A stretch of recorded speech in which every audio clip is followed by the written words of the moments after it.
Hey everybody, I am here to update you on my progress with my 2-level artificial cervical, artificial disc replacement. That was at C5-6 and C6-7. So it has been 1 year. I was really glad to be able to celebrate that 1 year mark, especially because 1 year ago, I had no idea what my life would look like after that. It sounds like a scary procedure, and anytime you go through any type of surgery, there's always those unknowns and there's no guarantees. I'm happy to report that everything has went really well, and I'm still completely pain-free, and I have been pain-free as far as that nerve pain I was experiencing down my arm since the day of surgery. So as I had mentioned in my previous videos, I woke up from surgery in a lot of pain, but then after they kind of knocked me out for a little bit and I woke back up, that nerve pain I was experiencing in my arm had disappeared, and to this day it has not came back. I know that a lot of you are active people, whether you're doing CrossFit or some other type of fitness program, and worried about what this is going to mean for you. You're exploring this option, and maybe that's why you found my videos. I appreciate everyone who has listened to them and commented or contacted me. I just want to reassure you that you can definitely get back to having an active life after this surgery. Everybody, of course, is different, but mine has went really well. Some of the questions I have gotten are things such as, did my strength come back, and how does my neck feel after? So I just want to go ahead and add, before I get into that, just kind of add on that I also had surgery on my shoulder. So I had surgery on my left shoulder before I had the neck surgery, because I thought the problem was stemming from my shoulder. I had a slap tear and some bicep tendon tearing, and I thought that was the weakness and the pain. So that was confirmed via MRI with contrast and everything. So after trying to rehab that 3 times, I went ahead and had surgery because it was not getting better. After surgery on my shoulder, it still did not get better. So that is when we went ahead and looked further into what was going on with me, and that's when we found out about the disc in my neck being really bad off. So that nerve compression was happening, and that was the pain that I was experiencing in my arm. So to this day, we really don't know if my arm, kind of that shoulder would have been able to be rehabbed if my nerves were functioning how they were supposed to.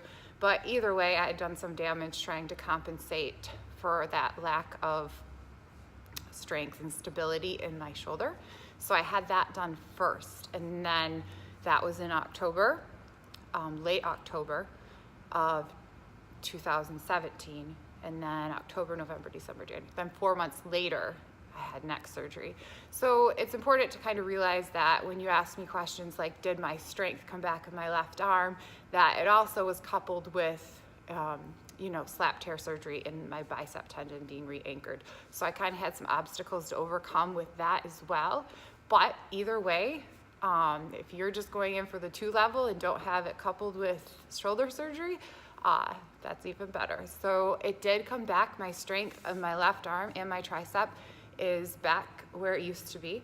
So that is great. I can say that it did take my shoulder probably the full year up until this past October to feel completely normal again. And what I mean by that is just kind of some of that scarring and range of motion and just all of that.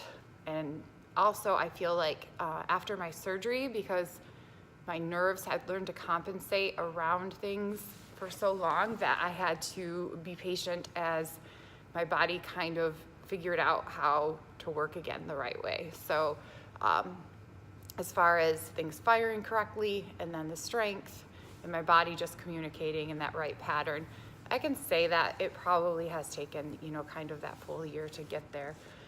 But yes, so strength did come back. Feeling in my hand was gone for a while. That took a few months. If you go back and probably listen to my other videos, I think I may have noted when I started to get, full feeling back in my hand, it probably took a few months. It wasn't something that happened all at once. It was just more of one day I got up and realized that I could feel my hand again in my fingers, and that was great. I can say as far as what now, like what does it feel like being a year post-op, I can tell you that my disc, those artificial discs, don't prevent me, like I'm never in the middle of a workout that has things like cleans where, you know, I'm catching in my neck or something like that, that makes me feel like I have to hold back because of them, or that's usually not it. If anything, it's my back and shoulder or other things I'm worried about. So that is good. I do feel tightness in my neck, and it is a little bit different than it was before the operation. However, I feel like it's a fair trade-off.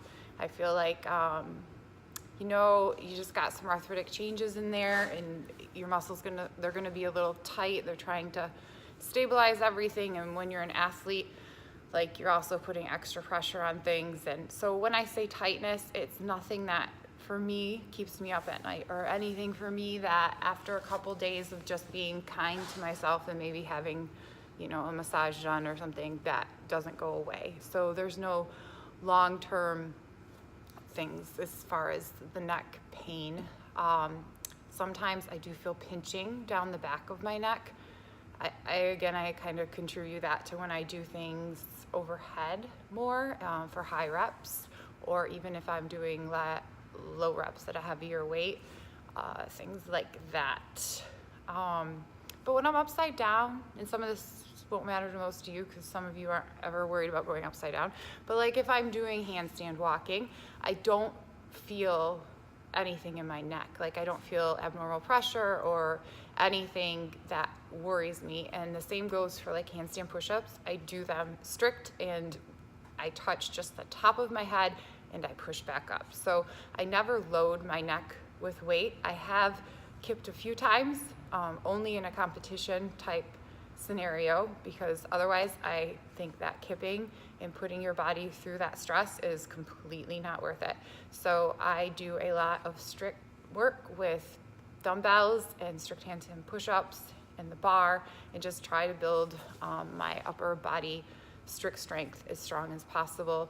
And then kipping is there kind of when it needs to be there, and it'll probably never be my jam anyway, so why force it and compromise how well I've done with my recovery for it. So that is that. I don't really know if, I guess what I'll say is if anybody has any questions that I haven't answered in the past, you can comment on this video, and I promise I'll check it, you know, in this next little bit here, and then maybe do a new video. I know some of you have commented or even contacted me personally with questions, and right now I'm kind of coming up a little blind with where I'm supposed to go next. But I just wanted to reassure you that 1 year, I don't have anything bad to report. Everything is great.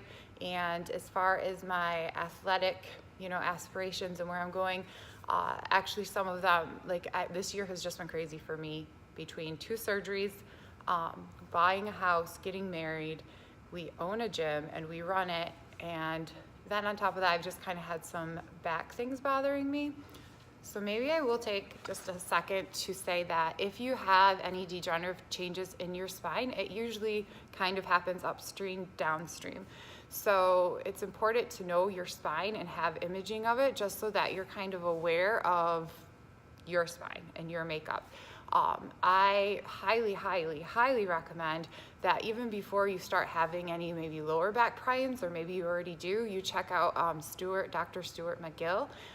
So his 2 books that I found invaluable are The Back Mechanic, and then the other one is The Gift of Injury. So that actually has Brian Carroll in there. He was a power lifter who had done some damage to his back, and together with Dr. McGill, they were able to rehab him, and he set PRs even after that. So I think what I have taken away from that book, not only just in regards to my back, but also my spine, is that the details are important.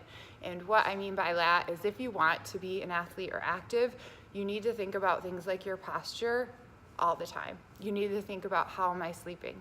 So I'm very aware now, things I've changed in my life are how I sleep, having like a very, you know, neutral spine, not twisting, having my head jerked one way and having my body. So I used to like to kind of lay more sideways so that my neck was turned. I've had to adjust those things. We got a new mattress. I try to sleep on my back more now. I have a pillow. So I'm very aware that when I'm sleeping, I'm in a line in a good position so that when I wake up, I'm not having back pain or neck pain. Also, things you do every day. Little things like for me, brushing my teeth, you know, leaning over. I used to kind of hunch over to like spit out after I would brush, or if I'm putting mascara on, the way I would lean into the mirror was losing my lumbar curve and kind of just having bad posture. There's so many little details about the way you move throughout the day, even the way you carry your neck. So, you know, you slowly start to lean forward. This is pulling on my back. This is also pulling on my neck. You know, just making sure that like your posture is good. So also being aware of what are your triggers. So some of you have talked about that you're still having pain even after you've had a disc replacement. And I ask you like, well, what are the certain things you do that trigger that? Being aware of what your triggers are, because if your nerve is sensitive or if you have that sensitivity going on, you need to desensitize it. So the best thing you can do is just avoid those things. You don't want to do what's pissing your body off.